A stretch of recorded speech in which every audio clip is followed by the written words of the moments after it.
nation-leading firm called Cresco Labs has recently selected the former Trade and Channel Master site to house their statewide operations for medical marijuana and when fully implemented, recreational cannabis use throughout New York State. So Cresco is a nation-leading vertically integrated company in cannabis production. They already operate in New York State for medical marijuana, and after a statewide search and a tremendous amount of work by this collective team and many others, they've chosen Ulster County and Ellenville and Wawarsing specifically to run their entire facility for all production, processing, distribution, and really everything that goes into being a leader in that what I think is a very exciting and promising industry nationally and of course in New York State. This makes us one of the very first sites across the state to actually have one of these projects cited and selected after New York State, of course, legalized this just a few months ago. So really, again, positioning Ulster County and Ellenville on that leading edge of this new emerging sector.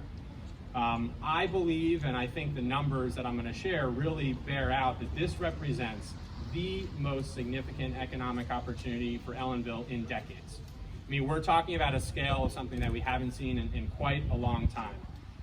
The initial plans that have been proposed by Cresco and will work their way through all the various approvals and processes, which we're confident will happen. We're talking about at least 300 high-paying quality jobs with commitments to hiring and training local workers, to paying above the average median income wages, and to being committed to all the critical principles of community involvement and really